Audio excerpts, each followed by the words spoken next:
What's going on, guys? In today's video, we are going to be exploring gaps within the market, just, misprices, opportunities where you could be buying cards that people aren't looking. Before we jump in, make sure you guys are subscribed to the channel, liking the videos. If you guys ever want to shop any cards on eBay, just by clicking this link, you are supporting the channel. It's going to redirect you to our eBay store. We have an awesome catalog, graded cards, single cards, etc. You don't have to buy from us. Literally just by clicking on that link and purchasing anything on eBay, you are helping support the channel. So thank you guys for doing that. Let's jump in. We have Ascended Heroes, Mega Hawlucha EX. I mean, guys, $6 a card. Like, are you kidding me? When I saw a Mega Attack Rare near mint of a pretty sick Pokemon at this price level, I'm like, yeah, I'm about to buy the entire stock. There's 500 sellers.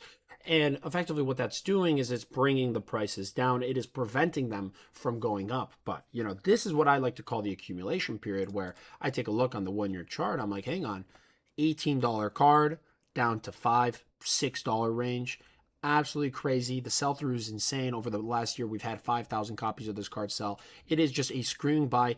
Any way you look at it, this is the exact reason why I'm making these YouTube videos, because I just see the pattern. I see that these cards are not easy to obtain. I've opened a lot of Ascended Hero packs myself across a lot of different product lines. Doesn't matter whether it's the mini tin displays, the ETBs, the poster collection boxes. I've opened so many different product lines, and believe me when I say it, it is not easy hitting Mega Attack Rares. So at $6, I mean, I don't know why people are fire sailing them. Another excellent example is Mega Frostlass. Like, this is sick. You look at it and it is just absolute linear decline, down 55% in the last 3 months.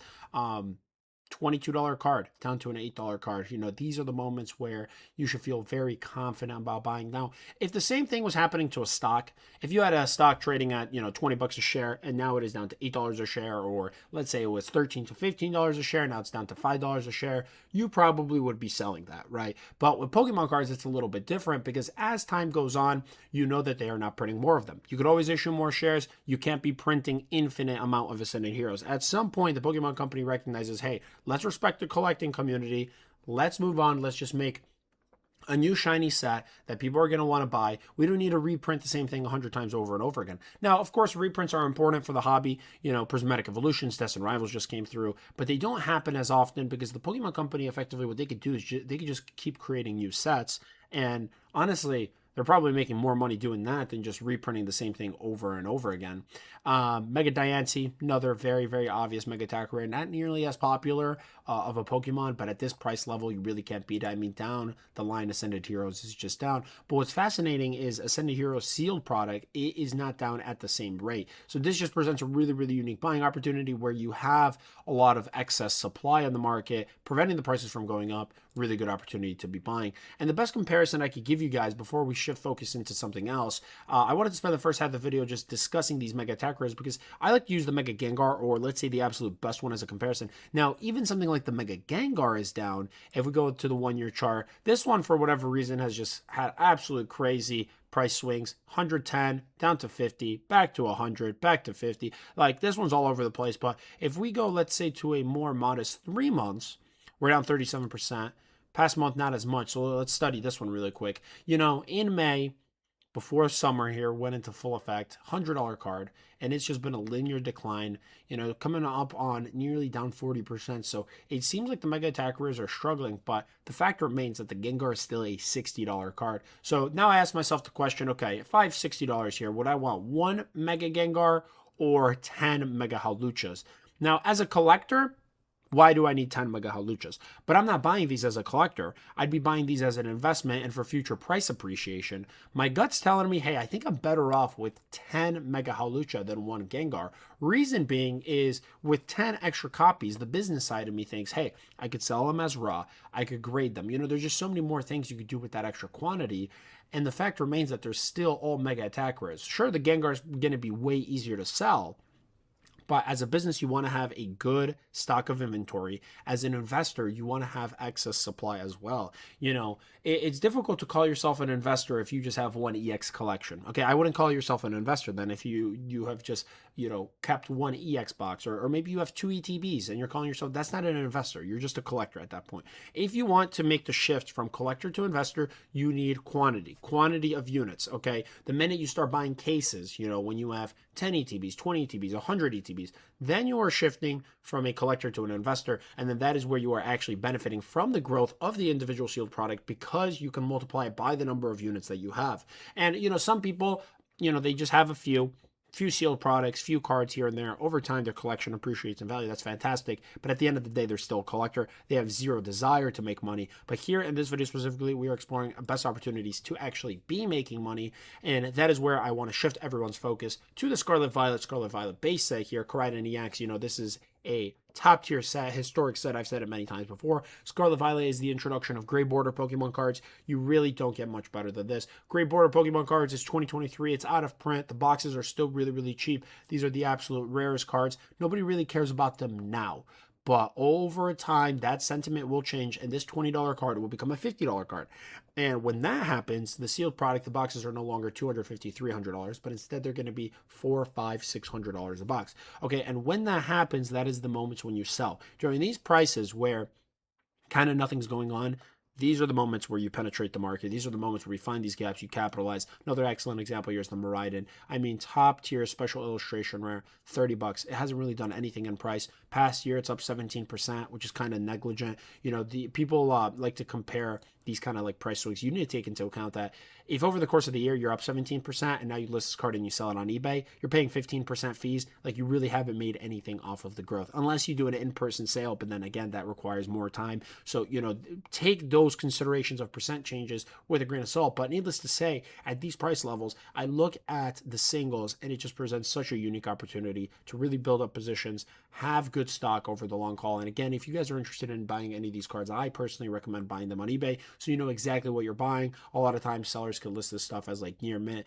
but then the condition is way different, they're off center, whatever. If you guys go to the second link down in the description below, just by clicking on this link, you are directly supporting the channel. It's going to redirect you to our store. I personally, for my business, I do full scans of the card so you know exactly what you're buying. We have an awesome stock. Let's say you want to buy this Pikachu card from us, you click on it, this is the exact card you're going to receive. You can see that it is perfectly centered. A lot of my gradable copies with the kind of close down of like PSA, bulk tiers, etc. I've put a lot of my gradable card copies up for sale. So these are like gem mint contenders. I'm still labeling them as near mint, but truly these are gem mint contenders, and you guys are able to buy these. If you add 3 cards, you get an extra 10% off. We have a summer sale. It's called PKS Summer Sale. Don't forget to use that at checkout. Very, very awesome stuff. Another thing I want to say is if you guys go to the third link right here, this is going to redirect you to our pro group. This is where members get access to 30th anniversary and upcoming products at under market prices. The goal is always to beat eBay prices. Right now, Destined Rivals reprint has landed at PokeKingShop. We are selling booster boxes, you guys,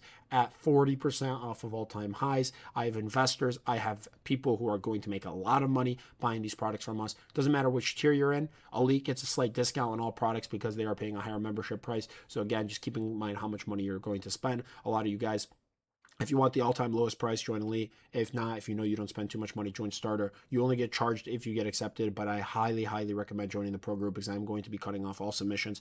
We simply just have too many people who are looking to join. A lot of smart money, a lot of my big whales are just buying me out, and it's difficult to keep everyone stocked. So just to respect the, I guess, kind of supply in the group, make sure you are joining the tier that best fits, but I highly recommend it because you are going to make a lot of money. It is not difficult to cover our membership dues because not only do you get the access to the catalog, you also get access to me as a resource. Whether you need help with your business investments, whatever it is, we are here to guide you, help you dominate in this industry as we have done for so many years. Next example I have for you guys is going to be the Surging Sparks Alolan Executor. This SIR, it is just so beautiful. I love it. It gives me straight Hawaii vibes. The palm trees in the back, the really cool border, the shiny. I know people don't really like they didn't like Scarlet Violet when it came out, but I think people have come to respect and appreciate the artwork. Now, obviously, we're way past that with Mega Evolution, but still, incredible opportunity. Surging Spark reprint is officially over. There's no more inventory hitting, and I know that for a fact to be true because we just got the reprints of Destined Rivals, which signals that we have shifted from SV08 to SV10. We've had Journey Together already in the past as well. So, next up, you're not really going to be seeing too many more Scarlet Violet reprints. Maybe they'll do another round of Prismatic Evolutions, but that's pretty much going to be it. $30 on this, absolute steal. Another fantastic one, Journey Together here, is going to be the Iono's Belly Bolt. Very cool one. Shiny Avocado Pokemon was a $55 card. Now it's like $40. It's dropped a little bit. You can maybe even find it under 40. Pretty confident, SIR. These are the types of cards where it makes sense buying them because with how expensive the sealed product is, the singles, they can't get any cheaper. Mega Star Me, near mint. Oh, here we have damaged one, but near mint's $40. Top tier chase card, $40. You're going to spend $40 buying 4 to 5 packs. So at that point, just buy the chase card. So much opportunity. But before we wrap this video up, I wanted to quickly explore opportunities. I think Black Bolt White Flare, and this is something that I have kind of overslept on, is I built up meaningful positions in sealed product, but I've been sleeping on the singles. And I'm going to probably spend more time on our next video talking about Black Bolt White Flare. But these are the types of cards where these are making moves. Past 1 month, 3 months, not too much, but past 6 months, I mean, it's trickling up. And I don't know. If we do get more Black Bolt White Flares, probably not going to be a meaningful amount. Also, there's not that many sellers of these cards, which is really attractive from a supply standpoint. I'm going to talk more about these, but Superior EX is one that I personally have on my radar because it's an SIR out of a specialty set for $50. That just seems like an absolute steal. But yeah, again, more of this on the next video. As always, guys, make sure to like, comment, subscribe. We have a lot of really, really good uploads, a lot of videos coming down. If you guys want to see any types of videos or want me to do a breakdown, just leave it down in the comment section below, and we will catch you on the next one.